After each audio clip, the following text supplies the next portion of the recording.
Well, hello there, ladies and gentlemen. This is Scott Manning coming to you live from Scott Manning YouTube Sports Talk. I want to thank all my loyal viewers for being with me here tonight. It is now time for my Scott Manning YouTube college basketball show. I've got a lot to talk about. I got 5 big games on the slate this weekend that I want to talk about. I also have the latest conference races that I am going to talk about tonight. I am also going to address the issue with Jim Beoheim after the tragic car accident he was involved in. I'm going to address that tonight. I'm also going to talk about Zion Williamson's injury, the injury that he suffered Wednesday night against North Carolina. And for my closing thoughts tonight, is it time for the NCAA to put a cap on ticket prices? After the outlandish money that I heard that people were willing to dish out to see Duke play North Carolina, is it time for there to be a cap on ticket prices? After what happened Wednesday night, a lot of people dished out all this money to see Zion Williamson play, and he gets hurt 36 seconds in. I think it's something we need to look at.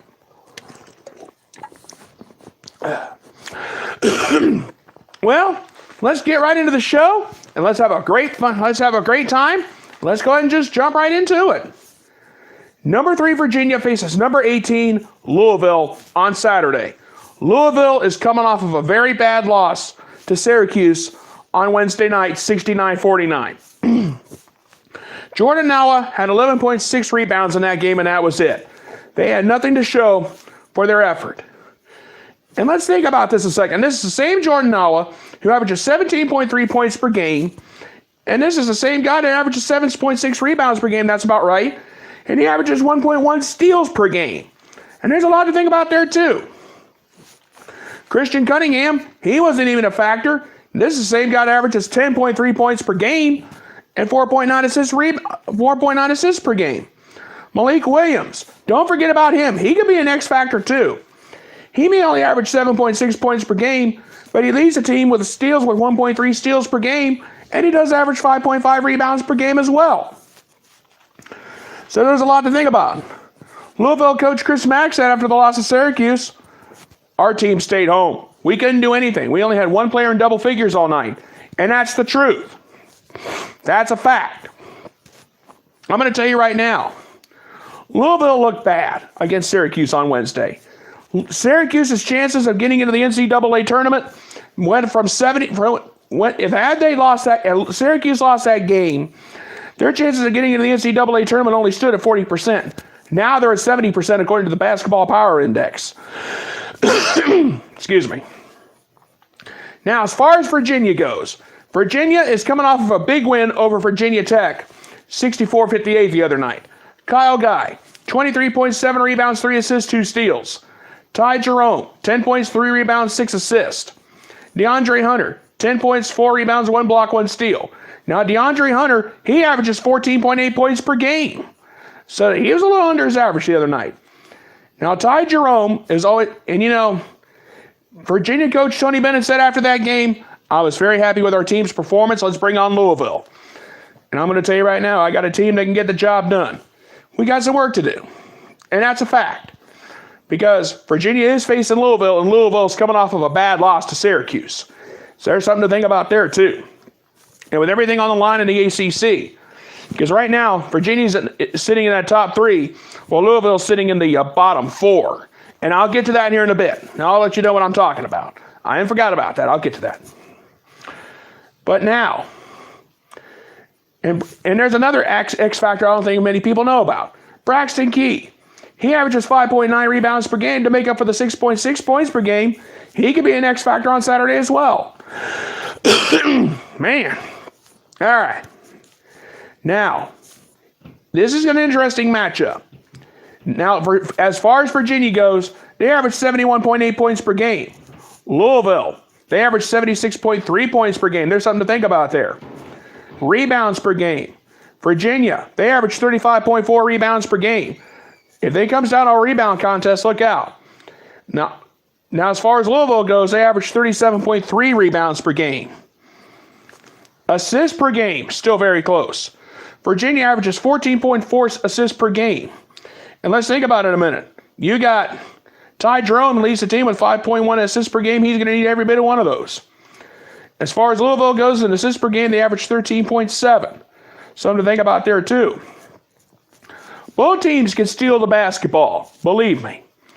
Virginia averages 5.6 steals per game. Louisville, they average 5. Blocks per game. That's a biggie. Virginia leads that category with 3.7 blocks per game to Louisville's 3. Turnovers. That could be a factor. Whoever turns the ball over the least will be the winner. Virginia, they do a pretty good job of turnovers. They average 9.4 turnovers per game. Louisville averages 13.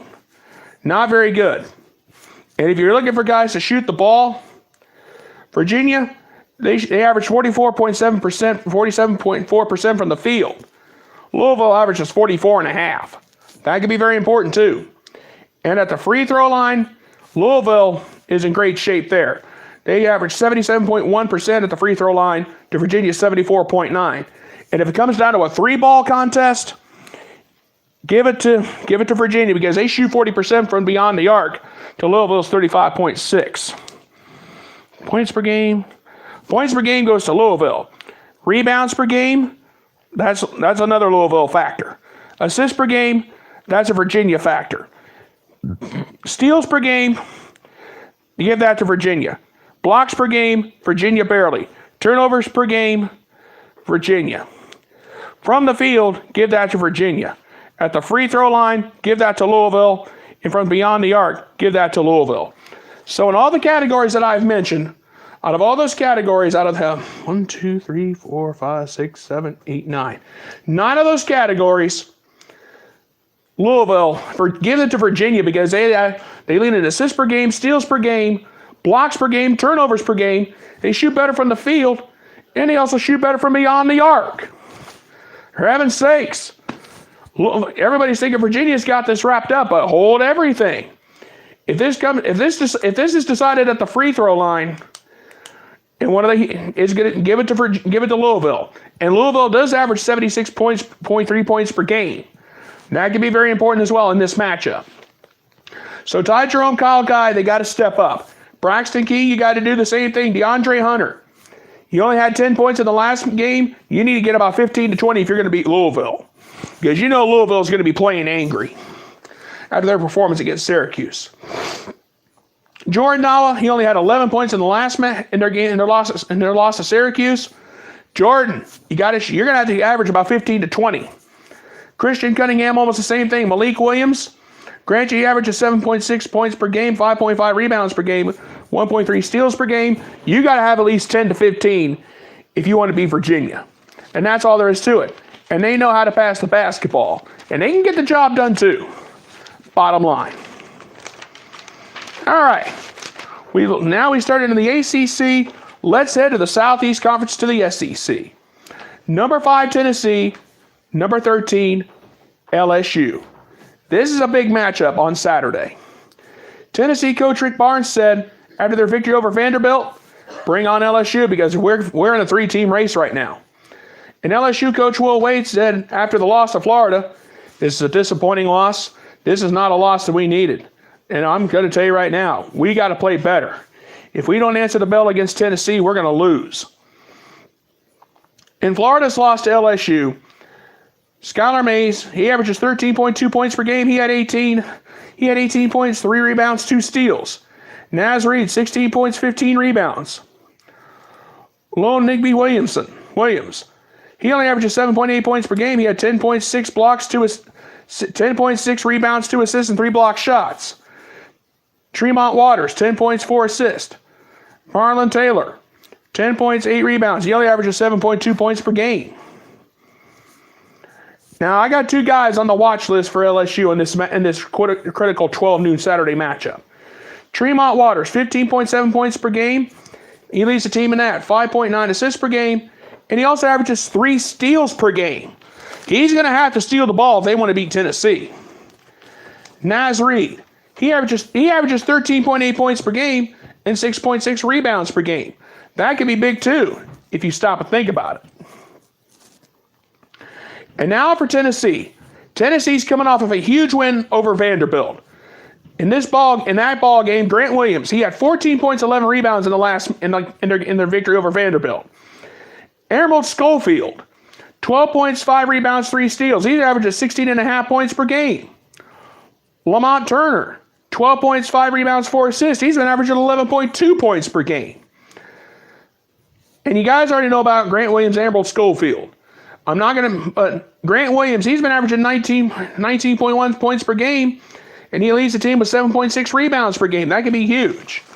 But there's a couple of other stars that can actually step up in this game against LSU on Saturday. Jordan Bone, he can step up too. He leads the team with 6.5 assists per game. I've completely forgotten about him. And he also averages 13.2 points per game. That could be very important. Kyle Alexander, he leads the team with 1.8 block shots per game. He may only average 8.2 points per game, but hey, he does average 6.6 rebounds per game. That could be very important too. Now, if you look at the team numbers, and I'm not doing the simplified team numbers, I'm going all out this time. I should have told you that at the start of the show, but I didn't and I messed up. Now, points per game. Tennessee averages 83.7 points per game to LSU's 82.7. Slight advantage Tennessee. In the rebounding department, LSU averages 37.8 rebounds per game to Tennessee's 37.7. Very slight advantage LSU. Assists per game. LSU averages 13.5 assists per game to Tennessee's 19.3. Advantage Tennessee. Steals per game. Tennessee only averages 5.8 steals per game to LSU's 9.4. Huge advantage LSU. Blocks per game. Tennessee averages 5.6 blocks per game to LSU's 4.5. Advantage Tennessee. Turnovers per game. And this is a biggie. LSU's averaging 13.8 turnovers per game to LSU's 11.2. Advantage Tennessee. And from the field, Tennessee's been shooting 50.7% from the field to LSU's 47%. Advantage Tennessee. At the free throw line, it is very close. Tennessee averages 76.5% at the free throw line to LSU 76% flat. Advantage Tennessee. And from three-point land, Tennessee's been averaging 36% from beyond the arc to LSU's 32.6. So, out of the 9 categories, Tennessee takes 7 of them big time. LSU only leads in rebounds per game and steals per game. That was it. So the basketball power index may be right on this one, giving this one to Tennessee. And I'm seeing why. It sounds like a good matchup on paper. It sounds like a good matchup. But if you look at the numbers and you look at everything, and I crunch them, people. I crunch numbers. That's what I'm about. And I'm not afraid to do that. Give the advantage to Tennessee. I think Tennessee wins this one going away. And as far as the other matchup before, Virginia-Louisville, give that matchup to Virginia. Just real quick, I forgot to mention that. A few minutes ago. Okay. From the ACC to the SEC, back to the ACC again. Number 16, Florida State, faces number 8, North Carolina, in a big, big matchup. Now, North Carolina is coming off of a huge win over Duke. Let's think about this a minute. R.J. Barrett, 33 points, 13... wait a minute here. Hold on. Let me back up. Luke May, 30 points, 15 rebounds, 2 assists, 2 steals. Cameron Johnson, 26.7 rebounds, 4 assists, 2 steals. Garrison Brooks, 14 points, 8 rebounds, 2 steals. That was a huge win for North Carolina over Duke on the road at Cameron Indoor Stadium. North Carolina coach Roy Williams said after that game, I was so happy with our team, but my prayers go out to Zion Williamson, and I hope his injury is not as serious as it sounds. And I hope so too. But it was a great victory for North Carolina. And you know about the guys on my watch list. Cameron Johnson. He averages 16.7 points per game and 1.4 steals per game. He leads the team in those 2 categories. Cameron Johnson had 26 in the victory over Duke. Luke May. He averages 15.1 points per game, 9.8 rebounds per game. He had 30 points in the victory over Duke. Now, Kobe White. He leads the team with 15.4, leads the team in assists with 4.2 assists per game. But he does average 15.4 points per game. That is very important as well. But Florida State is coming off of a huge victory themselves over Clemson, 77-64. Mfiondu Kanagle, 19 points, 11 rebounds, 2 blocks, 1 steal. That was huge. He averages 13.4 points per game, and he leads the team with rebounds, but with 5.6 rebounds per game. Trent Forrest, he had 14 points, 8 rebounds, 3 assists. He only averages 9.1 points per game, and he does average he leads the team with 3.9 assists per game and 2 steals per game. Chris Kanadife, 10 points, 7 rebounds, 2 blocks. He only averages 6.8 points per game, and he does average 5.8 rebounds per game and 1.6 blocks per game. That's something huge, too, in this matchup with Florida State against North Carolina. Now, if you look at the team numbers real quick, I'm going to tell you this, and I'm going to check each one because I'm going to keep these notes so I can have a little cheat sheet throughout the day. Now, I'm not betting any money on these games, so don't say, Scott, I want to put $10,000 on this guy, on this team. Don't do that, please. Now, North Carolina, they've been averaging 87.5 points per game. Florida State, 77.2. Advantage, North Carolina. In rebounds per game, North Carolina's been averaging 42.7 rebounds per game to Florida State's 37.5. Advantage, North Carolina. Assists per game, and this is a huge one. North Carolina's been averaging 19.7 assists per game to Florida State's 13.4. Advantage, North Carolina. Steals per game, it's a very close one. North Carolina's been averaging 7.8 steals per game to Florida State's 7.7. Very slight advantage to North Carolina. Blocks per game. Florida State leads the team, has the advantage there. 4.1 blocks per game to North Carolina's 3.7. Turnovers per game. North Carolina's been averaging 13.8 turnovers per game to Florida State's 13.9. Advantage, North Carolina. From the field, and this is very important. North Carolina, they shoot 47.6% from the field to Florida State's 45.3. Advantage, North Carolina. And at the free throw line, it's North Carolina again, 74.1% for North Carolina to 72.5% for Florida State. Advantage, North Carolina. From beyond the arc, 3-point land. Give that advantage to North Carolina. They take 8 out of the 9 stats for the game on Saturday. This is important. This is a huge matchup, and the Basketball Power Index is giving it to North Carolina by a bunch, and you're hearing it why.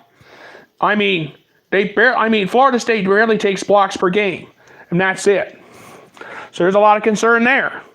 And Florida State's in the middle of a battle themselves in the bottom 4. And I'll explain that here in a bit. I have not forgotten about it. But this game on Saturday, Mfiondu Kanagle, he's got to step up. Terrence Mann, Trent Forrest, Christ Kanadife. I don't know how you pronounce these people's last names. I apologize for that. I'm probably wrong. If I do mispronounce your name, I do apologize. What can Florida State do? First, they got to get Cameron Johnson, Luke May, and Kobe White. They got to find a way to stop them. They cannot do what Duke did. When Zion Williamson went out, that killed Duke's chances to beat North Carolina. And I'm going to tell you right now, this is a matchup that can mean a lot in ACC play. Keep in mind, folks, North Carolina has the advantage on paper. But what's going to happen in the ball game on Saturday? There's a lot of questions there that have to be answered.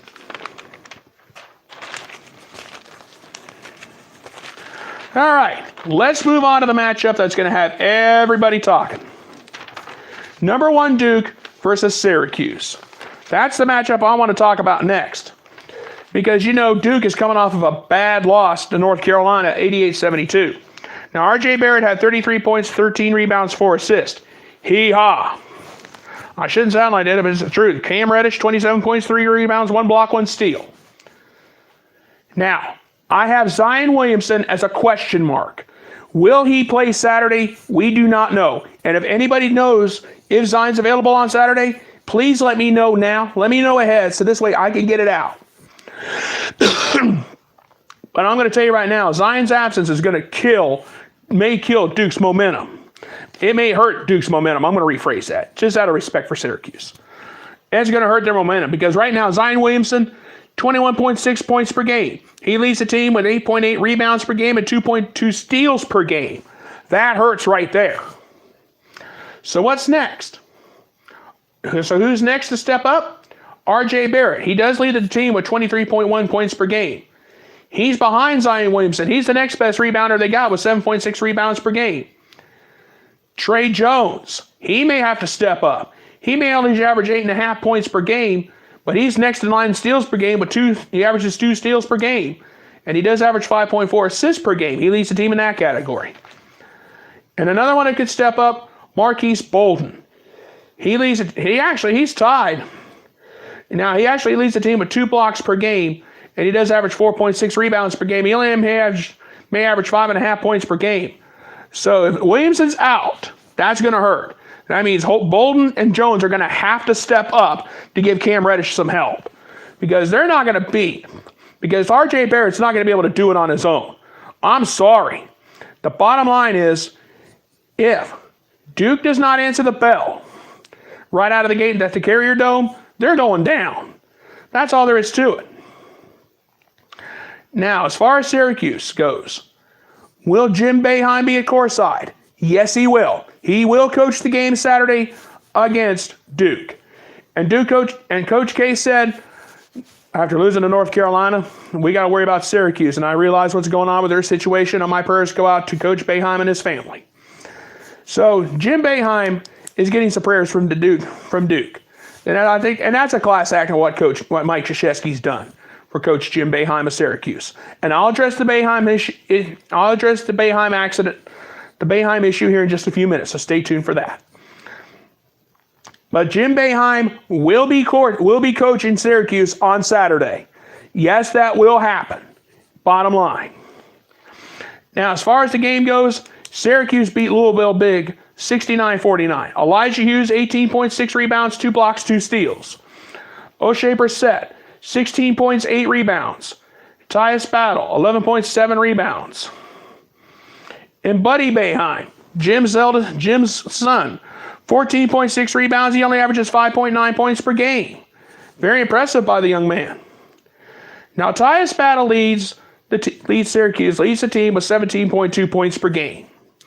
O'Shea Brissett leads the team in rebounds per game with he averages 7.9 rebounds per game, and he does average 13.2 points per game. That's very important. Frank Howard, he may only average 8 points per game, but the guy averages 2.8 assists per game and 1.5 steals per game. And Pascal Chiwaka, he leads the team with about, I think, 2 blocks per game. That could be very important as well on this Saturday. Number 1 Duke plays Syracuse on Saturday. And with everything that has gone on this week, with Zion Williamson's injury and Jim Beoheim being involved in a tragic car accident, it's been a nightmare week for both teams, literally.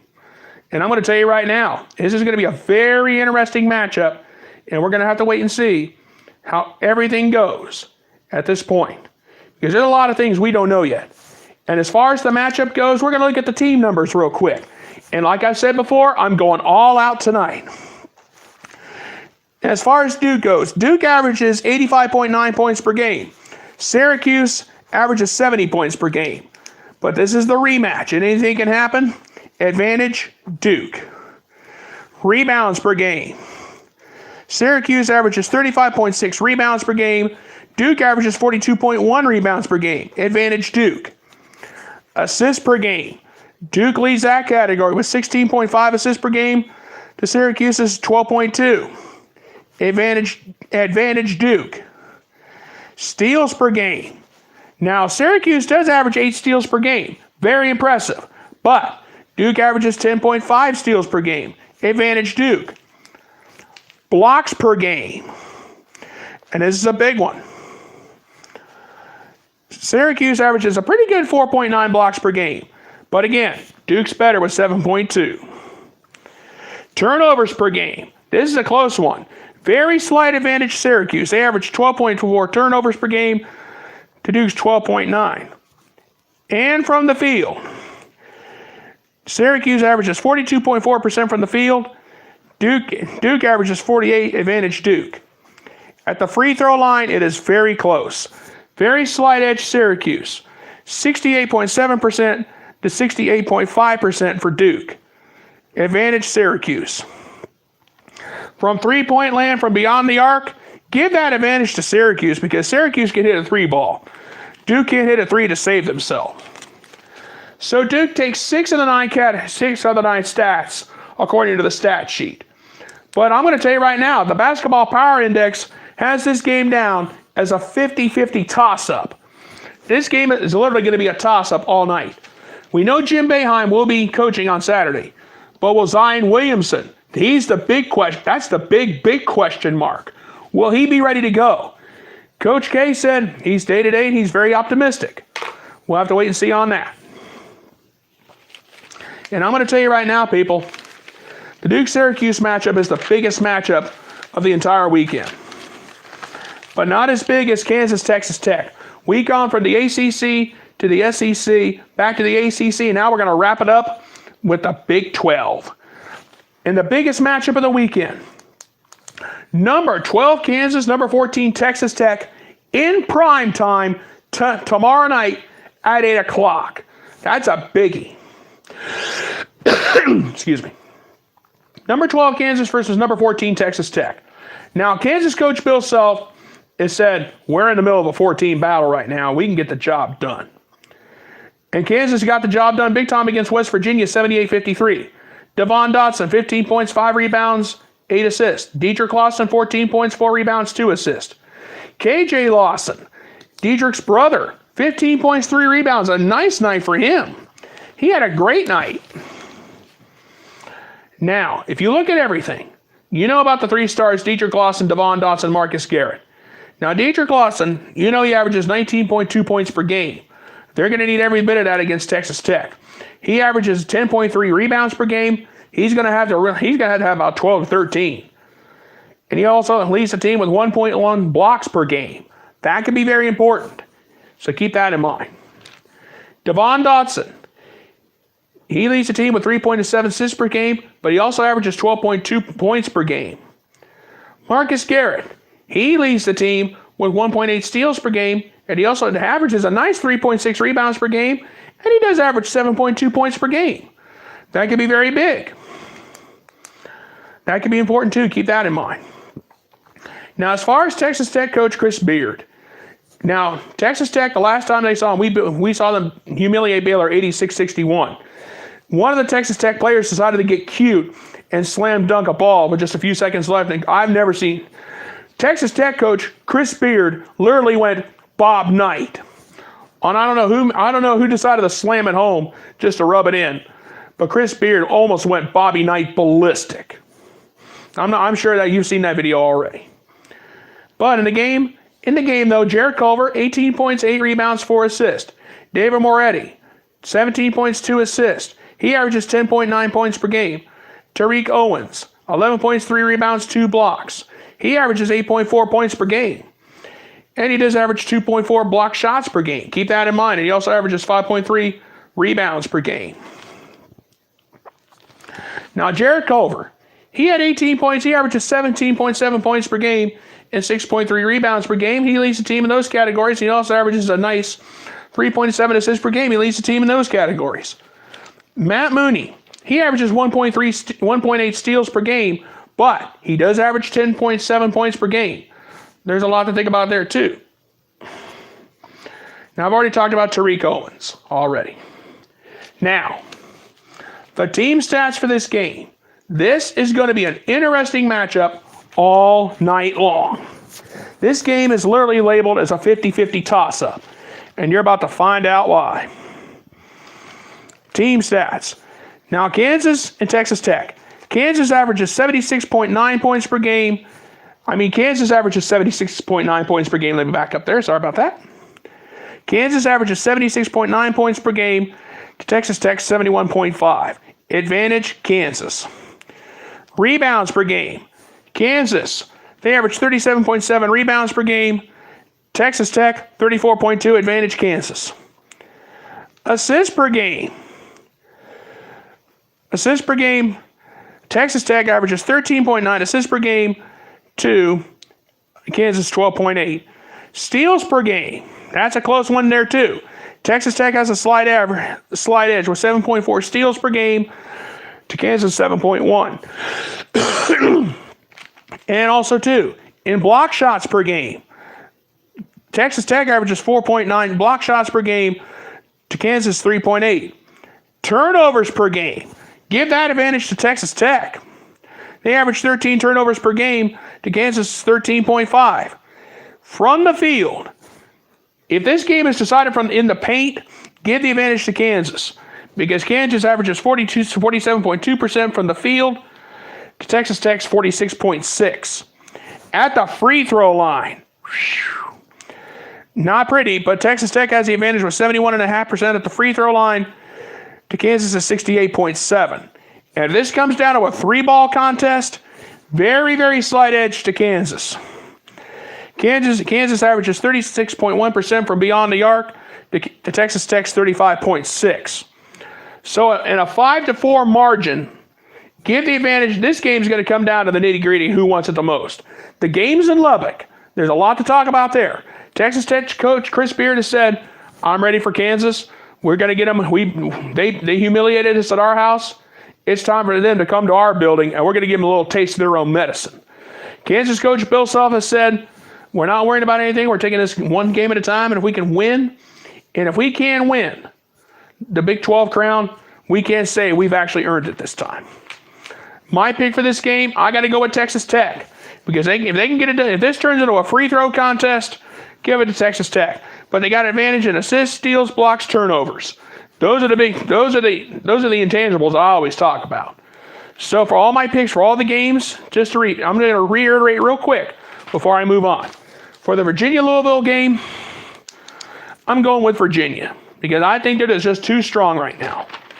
For Tennessee-LSU, I got to go with Tennessee because they got Emerald Schofield and Grant Williams. They can get the job done. For the Florida State-North Carolina contest, North Carolina, I think they're going to be Florida State. I really do. And the game's in Chapel Hill. Duke-Syracuse, with everything that has happened, and everything that has happened this week, and I'm going to be honest with you, this game is a toss-up, but I think Duke takes it in the end because they're not going to be in a pleasant mood after what happened with Zion Williamson. If Williamson is ready, Duke's going to dominate. If he doesn't play, it's going to be close, but I'm going to go with Duke in the end. And in this big matchup between Kansas and Texas Tech, my pick, Texas Tech. I think Texas Tech can beat Kansas. I really do. Because in assists, steals, blocks, turnovers, those are the intangibles. Texas Tech has the advantage. And they can also get the job done at the free throw line. And that is a real big important thing right there. So, ladies and gentlemen, those 5 games that I've talked about, there's a lot at stake. And if you look at the conference races, if you look at the battle in the conference races right now, I'm going to talk about the ACC, the Big 12, the Big 10, and the SEC. Now, in the ACC, I have broken down the conference battle into 2 categories. The top 3 and then the battle for the 4th spot. Now, you know Virginia, 23. Now, Virginia, Duke, North Carolina, they're all 11-2 in conference play. North Carolina has a big battle coming up against Florida State. I'm going to put North Carolina down as I'm going to give them a shot, but I am going to give them a flat line. Duke, the same thing, because Duke has a battle against Syracuse. And I'm going to tell you right now, Duke's coming off of a bad loss to North Carolina, and we don't know if Zion Williamson is going to be ready to go tomorrow night, or actually tonight, since it's 20 after midnight here in the eastern part of the country. Virginia, they got a battle against Louisville. Louisville's kind of struggling right now, so I think Virginia is the only safe bet for the ACC crown at the moment. Things can change in a heartbeat. Keep that in mind. Now, what about the battle for the 4th spot? Now, remember, why am I mentioning the 4th spot? There is a double bye. There's a double bye at stake for these 4 teams. Florida State, Syracuse, Virginia Tech, and Louisville. Virginia Tech, cross them out. I'm going to give them a flat line, but I'm thinking about crossing them out. Louisville.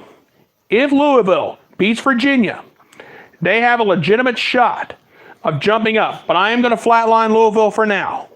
Because if Louisville loses to Virginia, they're done.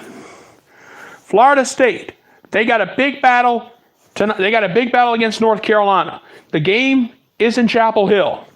So, but all in all, I am going to give Florida State a flat line. Syracuse plays Duke tomorrow. Plays Duke. That's a huge matchup. I think right now, I'm going to give Syracuse a flat line, but I'm going to give them a shot. But I am going to go ahead and do the same thing with Florida State. Florida State and Syracuse are the 2 best teams that could have a shot at that 4th spot. I think right now, those 4 teams that I mentioned, I think they're too far out of it to jump in and take it away. I really do think that. But Florida State, Syracuse, think about it. Florida State, they got Trent Forrest, Terrence Mann. I think they can, if they can actually get the job done this weekend. And with everything that has happened. I mean, they got Terrence Mann, Trent Forrest, Mfiondu Kanagle. I think they can give North Carolina a battle. If they can stop Cameron Johnson, Luke May, and Kobe White, they have a chance. Now, what about Syracuse? The reason why I talk about Syracuse is because I think they have a legitimate shot of upsetting Duke. Because if Zion Williamson doesn't play, Duke's going to be in for a long night. Because R.J. Barrett, he's the next best player they got. Trey Jones, Marcus Bolden, he'll have to come off the bench.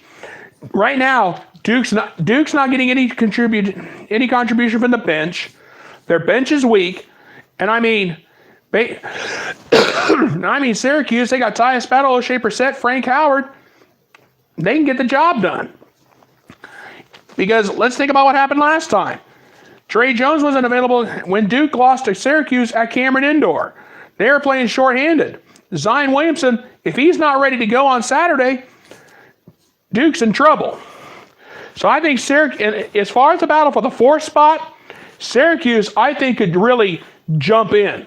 They have a chance to jump in and take it away. I really do. And keep in mind, we got a 4-team battle for the 4th spot in the ACC. Now let's move on to the Big 12. This is a crazy top 5 scenario. Kansas State sits atop of the Big 12, followed by Texas Tech, Kansas, Iowa State, and Baylor. I think Baylor, we can cross them out. Iowa State, I think we can cross them out too. So it's literally down to Kansas, Texas Tech, and Kansas. Kansas State, if they keep winning and they can get some help, I think they're going to win the conference. Texas Tech, I'm going to give them a shot, but I'm also going to give them a flat line because due to the face-off against Kansas on Saturday. And Kansas, the same thing. This is one of the biggest weekends in the Big 12. Anything can happen on a given Saturday. Keep in mind, Kansas State, Texas Tech, and Kansas. And Kansas State, they've got Barry Brown Jr., Xavier Sneed. Those guys have been playing red hot. Kansas, they have been struggling. They've been playing, there's been games they played very un-Kansas-like basketball. They don't have Udaka Azubuike. They don't have Silvio De Sousa. He's been suspended for the rest of this year and all of next year due to his guardian taking some illegal benefits. And Marcus Garrett, he was out for a while. So what is going to happen with Kansas? If Kansas loses to Texas Tech tomorrow night, Kansas is going to be out. I think Kansas is going to be out of it. I really do. Kansas knows what's at stake. So does Texas Tech. That's why I have given them a shot, but I've given them a flat line. Because there's too much at stake in a big game situation like this. That's all there is to it. And folks, it's going to come down to who wants it the most. Like Yogi Berra used to say, it ain't over till it's over. Now, let's move on to the Big Ten Conference. Before we do,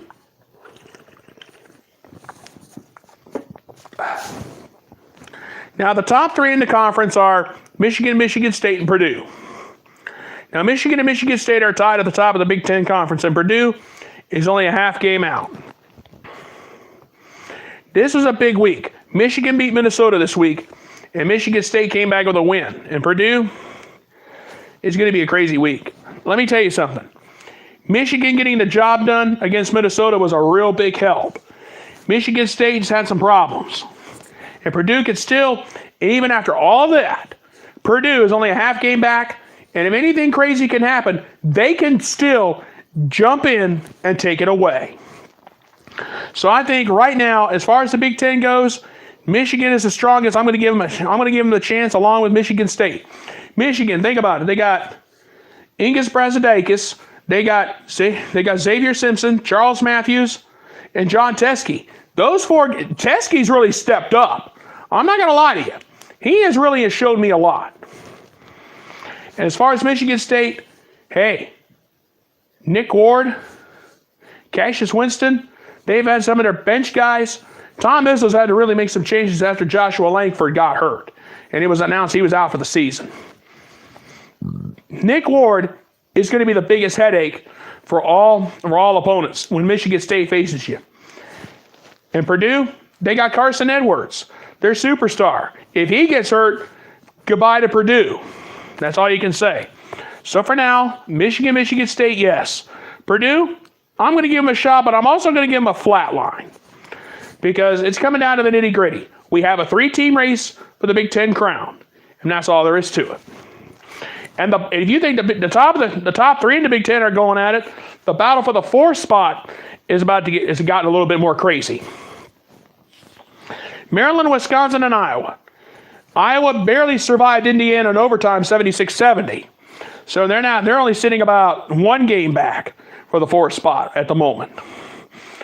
Maryland sits atop of that battle for the 4th spot, followed by Wisconsin and Iowa. And Maryland faces Ohio State at 2 o'clock Saturday on ESPN. I'm going to try to watch that game, but as an OSU guy, I don't know if I could bear it or not. Wisconsin, their road's not easy either. Wisconsin, Ethan Happ only had 6 points in their last game. And Iowa barely had to escape Indiana tonight in overtime, 76-70. So as far as the battle for the 4th spot goes, I think Maryland has the best shot. Wisconsin, Ethan Happ's got to step up. So I'm going to give them a shot, but I'm also going to give them a flat line. And Iowa, after what I saw against them, how they played against Indiana is 1 game below 500 overall. And they gave Iowa a battle tonight. And I'll give them credit for that any day of the week. So I'm just going to give them a flat line only. Because I saw some things from Iowa tonight that I did not like. And the Iowa game was the reason why I was so late coming on the air this evening. Because I'm going to tell you right now. In the Big Ten race, I got it broke down to 2 categories. The battle for the top 3 and then the battle for the 4th spot. And I'm going to tell you, and I'm going to say this. It's going to get crazy down the stretch in the Big Ten. Now, as far as the SEC goes, we have 3 teams going at it. Tennessee, Kentucky, LSU. Now, Kentucky faces Auburn on Saturday. That should be a gimme game, but you never know. So, we have a 3-team race. Tennessee faces LSU on Saturday. I am going to give both Tennessee and LSU a shot and a flat line. Because the winner of this game is really going to be in the driver's seat to win the SEC. Kentucky, I'm going to give them a shot because they're facing Auburn. No flat line for them or anything like that. But there's too much at stake. And I'm going to tell you this. Kentucky faces Auburn. Then you got Tennessee and LSU right out of the gate at 12 noon. And I'm going to say this. Rick Barnes has Tennessee ready. Will Wade, or Will Wade has LSU ready, and then John Calipari is going to have Kentucky ready against Auburn. And I'm going to say this now. The SEC is far, far from decided. All right. That's your latest conference race report. Now, there's a few things I want to talk about. I said I was going to address Jim Beoheim. I kind of talked about it a little bit in Zion Williamson. I'm going to talk about the Jim Beoheim tragic accident this past Wednesday night. Jim Beoheim, he struck and killed a pedestrian along an interstate highway last Wednesday night. As he tried to avoid hitting him. Hitting the man, he almost hit the man's disabled car. And this is the latest police report from the Syracuse Police Department. 51-year-old Jose Jimenez, an occupant in a black Dodge Charger. His car, the black Dodge Charger, hit an ice patch along Interstate 690 in Syracuse. Jim Beoheim's GMC Arcadia hit the 51-year-old Jorge Jimenez, and he was struck and killed. You guys already know that. Coach Beoheim released a statement to the police. Coach Beoheim released a statement saying that he felt bad for the man's family. And also, too, the police department, Coach Beoheim has cooperated with the police. And he actually used his cell phone light to try to slow cars down. It was just a bad feeling all the way around. And I feel bad for the family. But Syracuse Police Chief Kenton T. Buckner has said no criminal charges will be filed at this time. My prayers go out to the Beoheim family and to the Jimenez family as well. This was a tragic accident all the way around. This was a tragic freak accident. A black Dodge Charger hit an ice patch. He went off the road, hit the median, and then the occupant of the other car, now Jimenez was a passenger in the other car. He got out of his car, tried to walk across to see what he can do. Jim Beoheim was going the speed limit. And if you guys are thinking alcohol was a factor, it was not. Both men, they did blood alcohol test. They did alcohol tests on both of them. Both of them were clean. And Coach Beoheim does not drink. He's not a drinker in any way, shape, or form. This, folks, was a freak accident. It was an accident. It was just sad all the way around. Beoheim will coach on Saturday, but with a heavy heart. And the ESPN College Basketball Game Day Show, which was originally supposed to air from Syracuse, will not happen. The ESPN College Basketball Game Day Show will now be at their studios in Bristol, Connecticut, as a result of this tragedy. My prayers go out to both families and Coach Beoheim. And Coach Beoheim cooperated with the police. He didn't try anything. He was very cooperative. He just basically gave a statement. This was just a freak accident. No criminal charges will be filed against Coach Beoheim at this time. And I don't think there should be. Because it's just one of those deals. A car hits an ice patch along an interstate, hit the median, hit the guardrail, hit the median, and then the passenger of the car tried to get out. And I don't think, it's just a freak accident. That's all you can say. My prayers go out to the Beoheim family and to the Jimenez family. And to the Jimenez family, I'm sorry, we apologize for your loss. And I'm not sure if Coach Beoheim has contacted you or not. But I'm going to say this. Prayers go out to all involved in this tragic accident. And this was a freak accident. And this was an accident all the way, in my opinion. All right. No more talk about Coach Beoheim, but we do need to talk about Coach Zion Williamson. About Duke player Zion Williamson. Now, you know Duke plays Syracuse tonight. Now, Coach K is optimistic, and Zion Williamson has been listed as day-to-day. And everybody's been talking about how Zion Williamson is the number one NBA draft, is the number one prospect in the NBA draft, and Coach K said, we don't have a timetable, but the preliminary reports are very good. But as many of you know, like I said, Zion Williamson is the number one prospect in the NBA draft. So here is the $64,000 question. Should Zion Williamson sit for the rest of the season and focus on the NBA draft? A lot of these sports writers have said yes. I am going to say no, and here's why. Duke is in the middle of a very rough stretch right now. Duke lost to North Carolina Wednesday night 88-72, and they got a rematch against Syracuse tonight. And And let's flash back to back to earlier in the month, I think, or last month. Syracuse beat Duke on the road at Cameron Indoor. So if Zion Williamson does not play against Syracuse, Duke's in trouble. That's all there is to it. Duke cannot afford to be minus one of their best players in college basketball right now. But I'm going to be totally honest with you. Zion Williamson Duke needs him right now.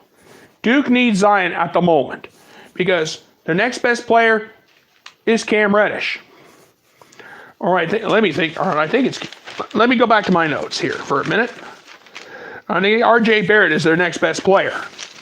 He's the next best thing, but that means Cam Reddish. Cam Reddish, he's going to have to step up. Trey Jones, he's going to have to step up with him because I'm going to tell you right now, without Zion Williamson, Duke is in trouble, and that's all there is to it. But I'm going to say this right now. Zion, recover. Help out Duke as much as you can. If you want to focus on the NBA draft, and I know what happened to you was a freak accident when your shoe broke. And it was a Nike Paul George 2.5 sneaker that broke. But I'm going to be totally honest with you. There's a lot at stake for Duke in the ACC. They're in the middle of a hot 3-team race right now. And for some of these people to say that Zion Williamson should sit for the rest of the season, I got one thing to say to you. You're crazy. And I'm going to tell you why. If Zion Williamson does not play on Saturday against Syracuse, they're screwed and they're in trouble. Because I'm going to tell you right now, after Syracuse, it doesn't get any easier. They got Virginia Tech coming up. And then they got their rematch against North Carolina on March 9th in Chapel Hill. A lot of people need to understand. A lot of you thinking Zion Williamson should sit the rest of the season and go pro? No. And I'll reiterate why. Duke is at the moment, Duke is in the middle of an ACC battle. This is it right here. This is the reason why. This is the reason why this is why Duke needs Zion Williamson badly. Because I'm going to tell you this. There's a 3-team race in the ACC. And this is basically the bottom line right here. And I'm showing it to you. And I'm showing you the ink and I'm showing you the paperwork that I put together. And this is basically it right here. And a lot of these sports writers are saying Zion should just worry about going to the NBA. No. And I'm going to stick with it. And I know some of you guys are going to have a real problem with it. But I'm going to say it again. Zion Williamson does not need to go pro. And that's all there is to it. Bottom line. And now, ladies and gentlemen, it is now time for my closing thoughts. Now, did you guys hear? Now, Duke played North Carolina on Wednesday night.